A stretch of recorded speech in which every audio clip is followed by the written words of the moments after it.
Class first year, class 11 pre engineering, pre medical and computer science, तीनों groups के लिए ये बात है आज। और प्री मेडिकल प्री इंजीनियरिंग का एक ही पेपर होता है फिजिक्स का, चाहे प्री मेडिकल का हो या प्री इंजीनियरिंग का हो। कंप्यूटर साइंस का पेपर अलग होता है, डे अलग होता है उसका।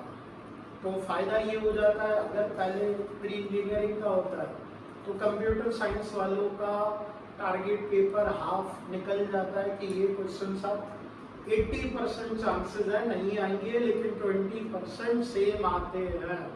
यानी जो क्वेश्चन फर्स्ट ईयर का प्री इंजीनियरिंग प्री मेडिकल के पेपर में है वही question as it is computer science में आया हुआ है। एक नहीं 3-4 एग्जाम्पल्स अभी बताऊंगा।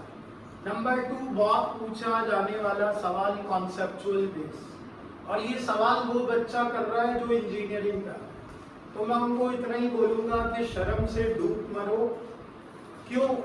क्योंकि कॉन्सेप्चुअल बेस का मतलब क्या है? तुमने बगैर कॉन्सेप्ट के पढ़ा, तुमने डायमेंशन बगैर कॉन्सेप्ट के पढ़ा, तुमने डॉट प्रोडक्ट क्रॉस प्रोडक्ट बगैर कॉन्सेप्ट के पढ़ा, तुमने जितने चैप्टर पढ़े वो सब क्या कॉन्सेप्ट के बगैर पढ़े?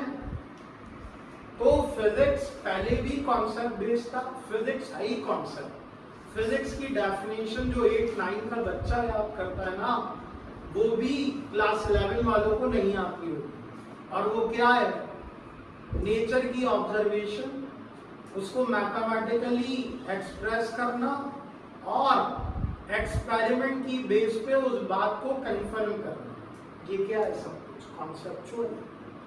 और सवाल क्या पूछ रहे हैं? ये 2 दिन से मेरे पास बहुत सारे मैसेजेस आए कि भाई कॉन्सेप्ट, तो आप जहां पढ़े हो, जिनको फीसेस आपने दी है, उन्होंने आपको क्या नोट्स दे दिए थे?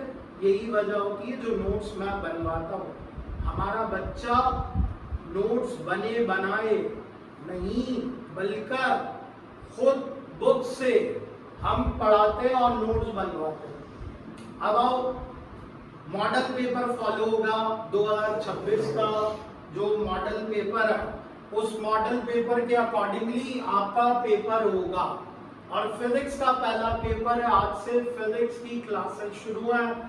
कल पूरा डे सेक्शन बी क्लासेस होंगी।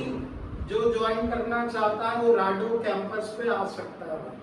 तो कल पूरा डे न्यूमेरिकल है। हफ्ता हमारा फाइनल मॉक है, एग्जाम है, प्रीलियम बोलो, फाइनल बोलो, पेपर 2, पेपर 1 हो चुका पहला, ये पेपर 2 है जो होगा हफ्ते को 3 बजे, और इसका रिजल्ट आपको 8 बजे मिल जाएगा।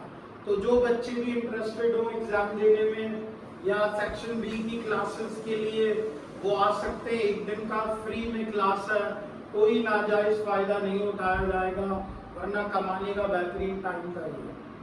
फ्री क्लासेस होंगी सेक्शन बी के लिए।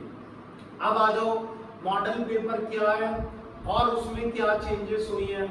सबसे पहली बात, आपका जो सेक्शन बी रहेगा मॉडल पेपर के अकॉर्डिंग, उसके अंदर चॉइसेस और करके आएंगे। क्या मतलब? एक क्वेश्चन होगा पहला पार्ट, इसी पहले पार्ट में और करके चॉइस होगी। यानी 1 से लेकर 10 तक जो क्वेश्चन होंगे उसमें कोई 5 सवाल ऐसे होंगे। ये देखो, ये बोर्ड में क्वेश्चन 2 के पार्ट्स आ गए, और हम बात कर रहे हैं सेक्शन बी का, जो कि होता है 36 मार्क्स का। एक एक नंबर बहुत इंपॉर्टेंट है, क्योंकि फिजिक्स मैट्रिक की तरह नहीं है। जो बच्चे मैट्रिक की तरह फर्स्ट ईयर के फिजिक्स को समझ बैठे, उनके पास अब भी मौका है कि जाग जाओ, कॉलेजेस में सख्ती हो रही है। आज जो सप्ली का पेपर दे के आए, आप उनसे ही पूछ लो कि उनकी क्या वॉट लगाई है और उनकी हालत क्या की है। कोई चीटिंग नहीं है, कोई इस तरह का पेपर पहले ही नहीं मिल जाता। जितने बड़े बड़े तुर्रम खाए उनको भी देख लेना है क्या होता है। लिहाजा बगैर किसी नाजायज तरीके के आप अपनी तैयारी खुद कर लो, हो जाएगी। अभी भी हो जाएगी। कितने शॉर्ट करने? 9। करने कितने, 9 शॉर्ट करने।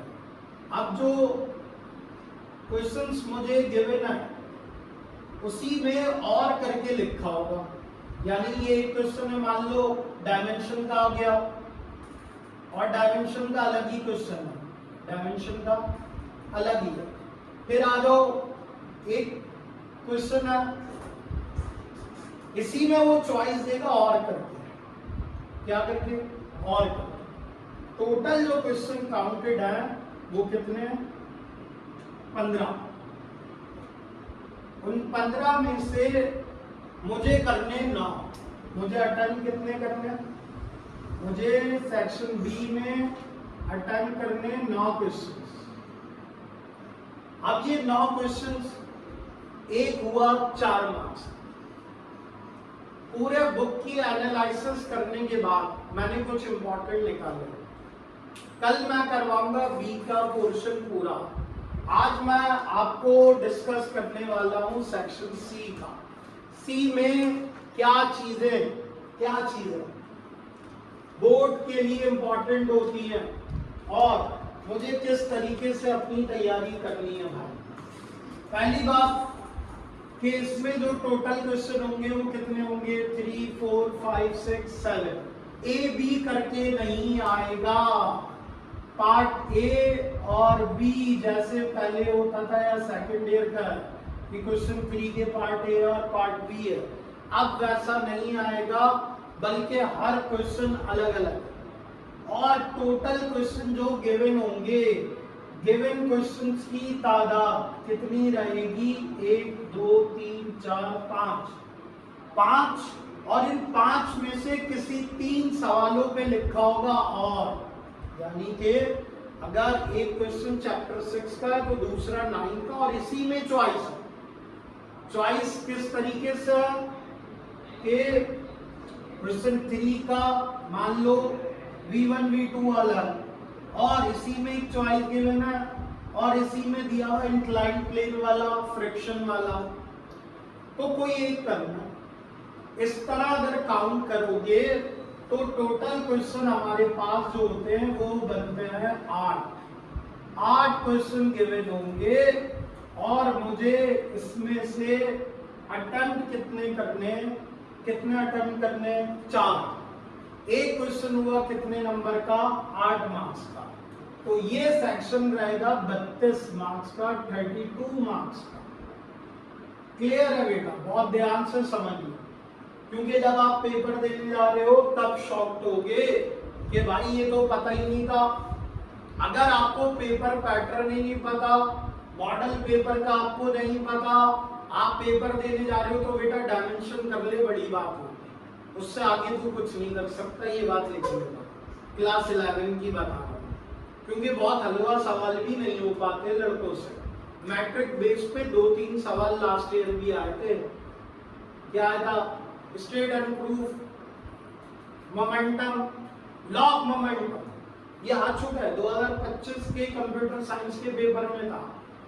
अब ये भी बच्चा नहीं कर पाए, 2 साल से कंटिन्यूस वो न्यूमेरिकल आ रहा है मैट्रिक का, लॉ ऑफ मोमेंटम वाला, M1 U1 M2 U2 recoil वाला, तो बहुत आसान भी है, बहुत मुश्किल भी है, बात समझना पड़ेगी। मॉडल पेपर क्लियर हो गया, शॉर्ट में किस तरीके से आएगा, करने कितने, चॉइसेस कैसी होंगी, लॉन्ग किस तरीके से आ रहा है, लॉन्ग में ए भी नहीं होगा, कितने करने, 4, और चॉइसेस के साथ मुझे टोटल गिवन होंगे 8 क्वेश्चन। कितने गिवन होंगे भाई, उन 8 में से मुझे कोई 4 करने हैं। ऐसी है भाई, ये मॉडल पेपर मेरे पास जो बोर्ड ऑफिस से मॉडल पेपर शाया हुआ उसमें लिखा है आंसर एनी 4। क्या लिखा है, आंसर एनी 4, और टोटल गिवन कितने, 8। बार बार बोल रहा हूँ 8।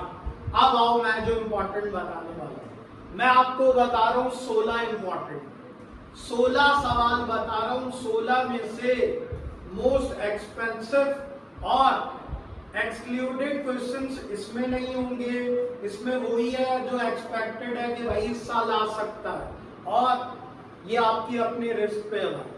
मैं अपना एक्सपेक्टेशन बता रहा हूं कि मैं एक्सपेक्ट कर रहा हूं कि ये आएगा, मैं ये दावा नहीं कर रहा यही आएगा, ये पहले ही क्लियर कर रहा हूं क्योंकि 16 क्वेश्चन बताने जा रहा हूं। अब वो 16 क्वेश्चंस क्या रहेंगे लिखते जाना, इन 16 में से इंशाल्लाह तुम्हारे 4 निकल जाएंगे। अब आइए ऑन रिकॉर्ड मैं वो 16 क्वेश्चन बताने जा रहा हूं, लिखिए भाई सब लोग। नंबर 1, अच्छा टारगेट पेपर से ये 16 निकालें। ये जो मेरा टारगेट पेपर है मैंने अपलोड कर दिया इंस्टाग्राम पे और यूट्यूब पे भी हो जाएगा।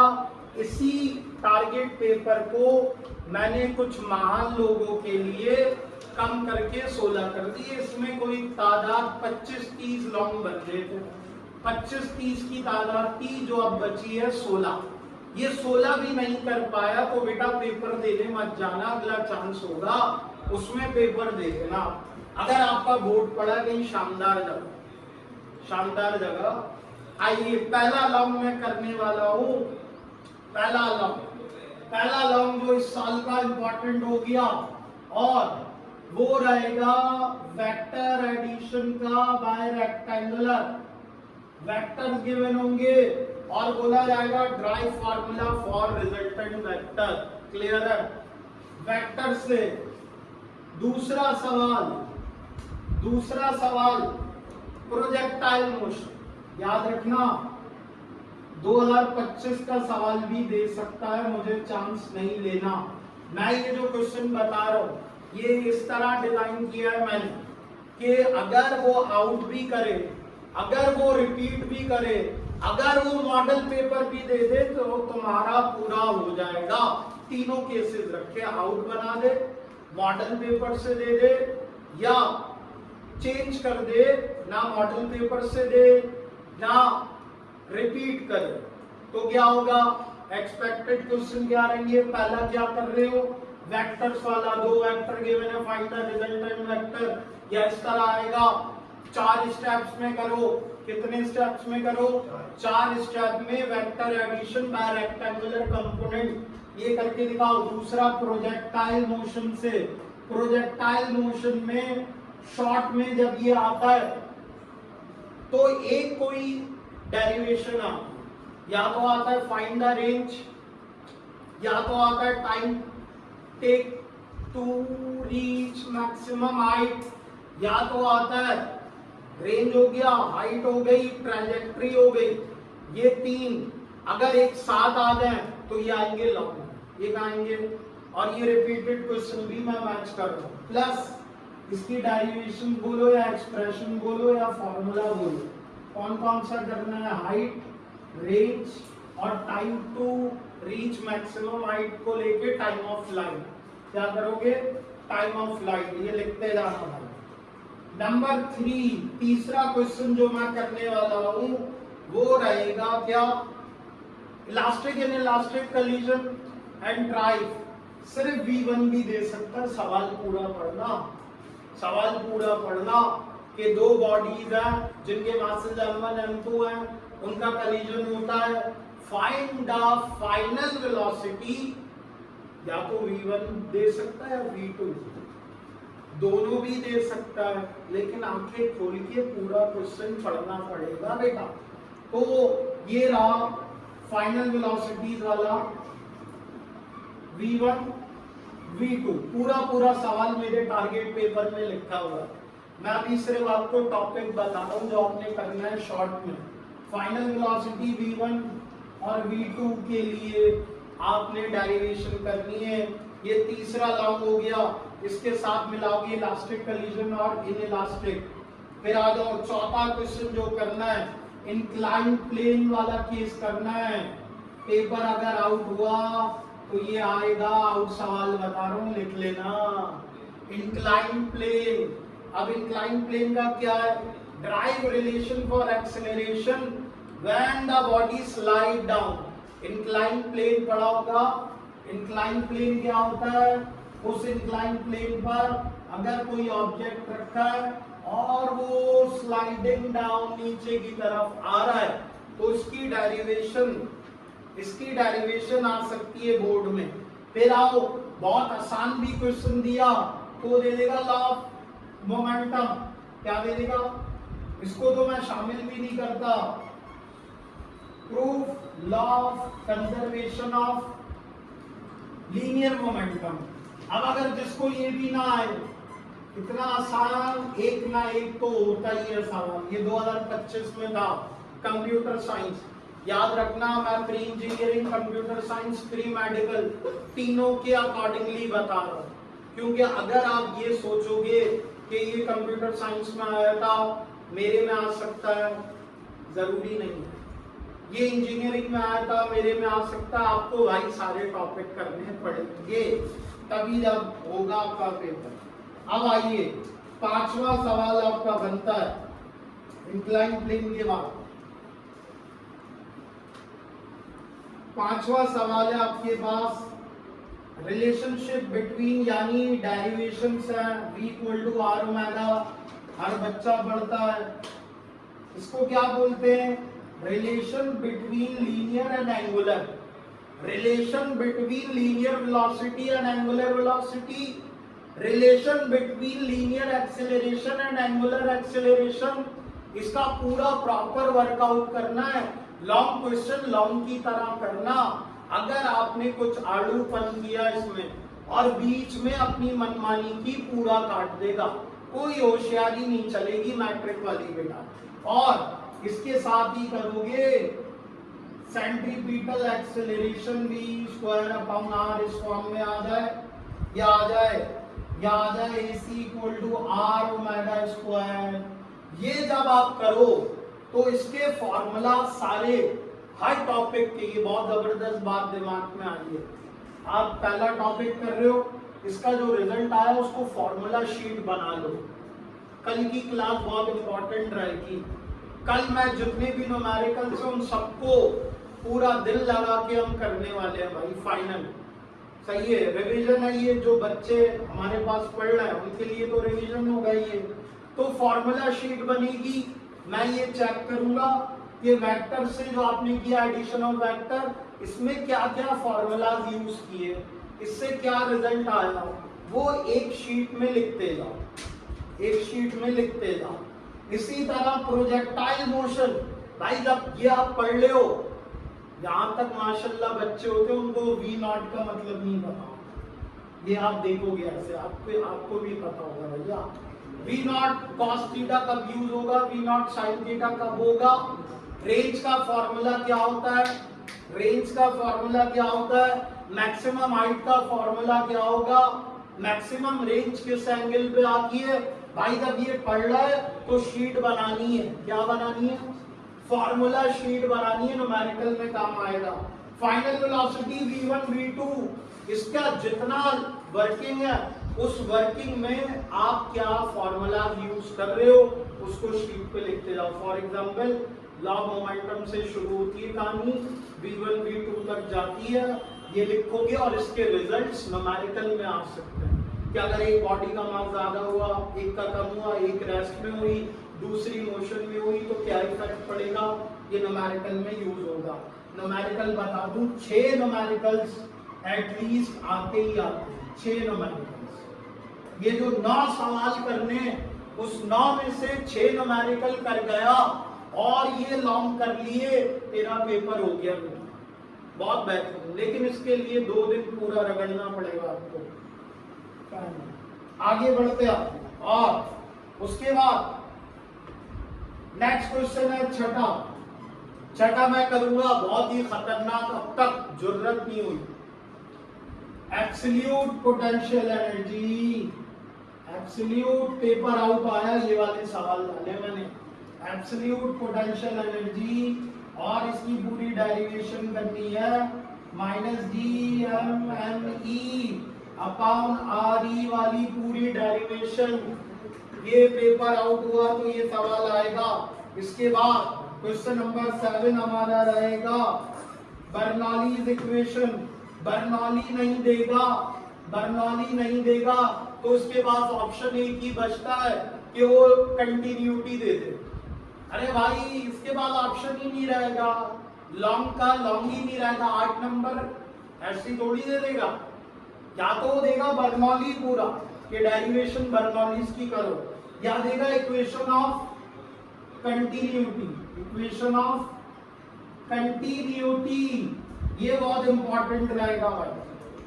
फिर उसके बाद अब शुरू होता है फिजिक्स में करंट, इलेक्ट्रिसिटी, इलेक्ट्रोस्टैटिक्स, ये वाले चैप्टर को इसमें मैं करूंगा। इलेक्ट्रिक फील्ड इंटेंसिटी की डेरिवेशन बहुत डिटेल में मैंने पढ़ाया है। Electric field intensity due to a point charge at a distance d, dipole के लिए भी पढ़ाया था, प्रैक्टिस करना है भाई। आज लॉन्ग पे लगाना होगा पूरा टाइम आपको। फिर उसके बाद एम्पियर्स लॉ, गॉसियस लॉ, कौन सा लॉ नाम सुना है? गॉसियस लॉ। अरे भाई नाम सुना है नहीं सुना? हाँ, गॉसियस लॉ की एप्लीकेशन है, क्या एप्लीकेशन है? Define electric flux. क्या बोलता है? Define electric flux through spherical surface. Spherical surface से क्या निकालो? इलेक्ट्रिक फ्लक्स निकालो। इसकी डेरिवेशन करनी है। किसके लिए? दो केसेस हैं, दो केसेस हैं। जो मैंने अपना प्रेडिक्शन लगाया उसके अकॉर्डिंग है स्फेरिकल सरफेस। अगर ये ना हुई तो एक और था, और वो क्या था? गॉसियस सरफेस में दो थे, स्फेरिकल और रेक्टेंगुलर, याद है? फिर उसके बाद कैपेसिटर वाला आ गया। सवाल नंबर 10, कैपेसिटेंस किसका? जब बीच में एयर हो, क्या हो? एयर हो या कोई डाइलेक्ट्रिक हो। एयर या डाइलेक्ट्रिक अगर मौजूद है तो कैपेसिटेंस की डेरिवेशन। फिर आओ simple harmonic motion, simple harmonic motion, और इसके साथ बहुत पसंद है भाई, अगर ये पुराने 2025 से उठा के देता है तो वापस यही दे देगा कि if a particle is moving on a circular path, its projection क्या बनाएगा? एग्जीक्यूट करेगा सिंपल हार्मोनिक मोशन को। तो ये सिंपल हार्मोनिक मोशन का ये वाला सवाल। फिर उसके बाद टोटल एनर्जी है इसकी, और 12वां सवाल रहेगा स्टेशनरी वेव, और इसके साथ लूप्स याद आ गए। First loop, second loop, third loop, जिसको हम बोलते हैं 1 लूप, 2 लूप, और ये लूप कब तक? n लूप्स तक ये आएगा। 12वां सवाल। फिर उसके बाद 13वां सवाल है डॉपलर इफेक्ट। पेपर अगर 25 से कुछ आ गया, Doppler effect, drive expression for apparent frequency. 4 cases हैं, 4 केसेस हैं। 2 केसेस बहुत ध्यान से पढ़ना। अगर लिसनर अप्रोच कर रहा है स्टेशनरी सोर्स के पास तो क्या होगा? अगर दोनों एक दूसरे की तरफ अप्रोच कर रहे हैं तो ये केसेस एक दूसरे के अपोजिट होते हैं। फ्रीक्वेंसी भी बोलते हैं, पिच भी बोलते हैं। क्लियर है? उसके बाद कौन सा सवाल रहेगा? 14वां सवाल। और ये आ जाओ अगर पेपर आउट आया, diffraction of light, determine wavelength of monochromatic light, ये वाला सवाल मार्क कर लो। डिफ्रैक्शन वाला टारगेट पेपर में नहीं है तो लिख लो, ये मैं अपलोड भी कर दूंगा भाई, ये लिख लो डिफ्रैक्शन वाला। फिर उसके बाद लास्ट सवाल 15वां बताने जा रहा हूं, Newton rings, NH bright ring या डार्क रिंग। अगर ये नहीं दिया तो देगा double slit experiment, fringe spacing. ये हुए कंप्लीट लॉन्ग, और ये कंप्लीट लॉन्ग बहुत मेहनत के बाद बना है भाई साहब। आपका काम है प्रॉपर लर्निंग करना, फिगर ड्रॉ करना, डायग्राम जाए वहां खुद ड्रॉ करना, प्रॉपर वर्किंग करना पड़ेगी। पूरे क्वेश्चन लिखे हैं मेरे टारगेट पेपर में, और कल के लाइव का अनाउंसमेंट मैं कर दूंगा कि लाइव भी होगा और फिजिकल क्लास भी होगी। तो जिस तरह मौका लगा, अगर लाइव का नहीं बन सका तो हम फिजिकल क्लासेस ले रहे हैं राडो कैंपस पे, ये नोट डाउन कर लें। अल्लाह हाफिज।